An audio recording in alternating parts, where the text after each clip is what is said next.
Por exemplo, na passagem de ônibus, né?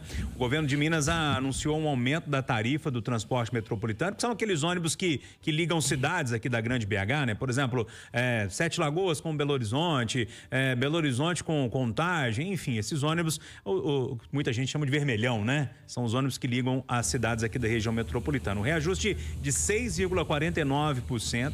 O valor da tarifa preponderante passará de R$ 7,70 para R$ 8,20 a partir do dia 9 de janeiro. Segundo o governo de Minas, as empresas solicitaram um reajuste de 8,7%, mas o aumento autorizado foi de 6,49%. Os coletivos que rodam em BH e Contagem também já anunciaram aumentos. Além dos ônibus, Marcelo da Fonseca, IPTU com aumento aqui em BH, IPVA também com aumento. Enfim, o ano começa com o Belo Horizontino sentindo um pouco mais no bolso. Acho que todo ano é assim, né? Não tem jeito. Ô, Júnior, 8,20 é muito caro, né? Quando eu vejo os reajustes dos ônibus, né? Tanto em Belo Horizonte quanto em Contagem, nas cidades da região metropolitana, quanto esses ônibus intermunicipais, eu fico imaginando como que isso pesa na renda do trabalhador, sabe? Nas despesas do trabalhador. Porque 8,20, gente, quem mora ali em Ribeirão das Neves, vamos pegar o trabalhador que mora ali no bairro Veneza, né? A 45, 50 minutos de BH, e tem que pegar esse ônibus para ir e voltar todo dia. Vamos desconsiderar que em BH ele tem que pegar outro ônibus. Vamos pensar só que se você tivesse que pegar um ônibus. São R$16,40 por dia, né? Isso por semana dá mais de R$100. E isso por mês é 400 e alguma coisa já. Quer dizer, um salário mínimo de R$1.500 é quase 25% do salário mínimo que você tem que usar para se transportar, para poder ir trabalhar e voltar para sua casa. Sem contar que esse valor alto, ele não se reverte em qualidade. É o contrário, são ônibus ruins. Né, o transporte, a maioria deles, o transporte sem segurança. Quantas vezes a gente está vendo casos de ônibus estragando no meio da estrada, acidentes com falta de freio. Então, eu acho que o transporte público aqui na região metropolitana precisava ser olhado por esses novos prefeitos de forma mais atenciosa. E pelo governo de Minas também, né, já que é o responsável pelo transporte metropolitano. Você chega a um determinado horário, tem ônibus que simplesmente para de passar. Então, muitos trabalhadores têm que voltar para casa, não podem fazer uma hora extra, não podem trabalhar um pouco mais, porque senão não consegue voltar para casa, não tem um ônibus mais. Eu acho assim, toda vez que eu vejo esse reajuste, eu entendo que é inflação, né, que tem um custo, né, o transporte público, mas eu fico incomodado, sabe, porque é caro. É caro e não tem qualidade. O problema, Edilene, é que quando é caro, quando o Marcelo fala é caro, a gente precisa olhar para a qualidade, né? É caro porque não tem qualidade, basicamente é isso, né?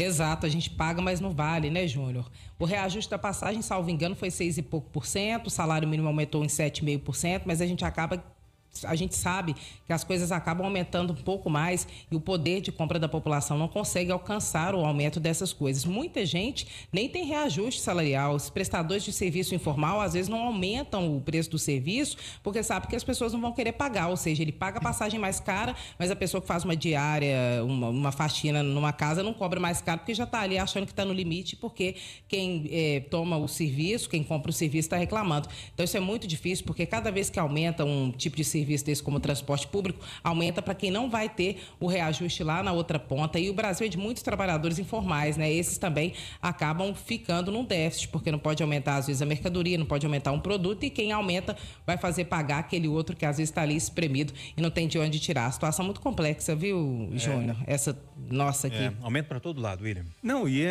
o país que você está vivendo. A gente acabou de falar sobre o trabalho do governo federal.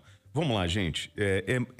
O discurso é muito fácil. Eu chegar aqui e falar assim, olha, é um absurdo aumentar porque o ônibus não é de qualidade. Mas no fundo, é um contrato. Isso foi assinado, um contrato, tem uma regra do jogo a ser cumprida. E aí, o problema talvez Desculpa, não... te interromper, mas o problema é que essa regra é cumprida só na hora de aumentar, né? A qualidade não entrega. Não, mas não é isso, Júnior. Nós evoluímos em alguma coisa, né? Aqui, por exemplo, nós temos o Tolerância Zero. Eu não posso desconsiderar o trabalho que a Prefeitura de Belo Horizonte fez em cima da fiscalização dos ônibus. Agora, você pode não concordar com a qualidade. Né? Não, tudo bem, Júnior, ok, mas tá aí. Fato é que nós não temos um transporte de massa para atender essa população. E você usa o ônibus como bengala. Então, assim, você tem estrada ruim, esburacada, você tem um combustível alto, a manutenção desses veículos é altíssima. E aí você vai falar assim, tudo bem, eu vou diminuir o valor da passagem. Sabe como é que faz isso? Com subsídio. É o governo botando, ou seja, você vai pagar de outra forma. porque a conta não está fechando. Então, assim, você quer melhorar o transporte público em toda a região metropolitana, aqui em Belo Horizonte, investe no transporte de massa, investe no metrô. O que a gente chama de metrô aqui, gente, na verdade é um trem. No fundo é isso. Só que isso, William, perdão... E é limitado. Perdão interromper, mas isso é um investimento em metrô, é um investimento a longo prazo. Né? A gente não tem como em 2, 3 anos fazer várias linhas em várias cidades da região metropolitana. Quanto tempo você está pedindo ampliação do metrô? Então, o Júlio já perdeu, ganhou até um jantar do ex... ganhou um jantar do ex-presidente do metrô. Calma que a gente tá... Não, eles já mudaram até a data de entrega. Já mudaram. Mas o problema, William, é que isso são melhorias que tem que acontecer, né? Vai construir agora a linha 2, daqui a pouco tem que construir uma nova linha, tem que ligar Ribeirão das Neves, tem que ligar Vespasiano, tem que ligar Nova Lima. Só que isso são obras de longo prazo. Você quer o quê? Ônibus de graça? Não, o problema é que a gente está vendo... Quem é que vai pagar essa conta, Marcelo? O problema é que a gente está vendo que é um ciclo. O ciclo é mais ou menos o seguinte: o transporte público é caro e não tem qualidade. Então o que as pessoas fazem? Procuram carros. Procuram carro, aplicativo, e aí o trânsito fica ruim. Com o trânsito ficando ruim, fica mais difícil ainda o transporte público funcionar, porque ninguém usa e porque demora mais tempo de levar nos lugares. Então é um ciclo que precisa ser quebrado. E para quebrar esse ciclo, a gente tem que começar a transformar o transporte público mais atrativo. Para fazer isso, a passagem tem que ser mais barata. Pessoal, ponto final na nossa conversa de redação, que teve a jornalista Edilene Lopes e os também jornalistas, né? William Travassos e Marcelo da Fonseca. Olha só, bom ano para todo mundo, hein? Boa virada. Se Deus quiser, amanhã a gente tá aqui de novo.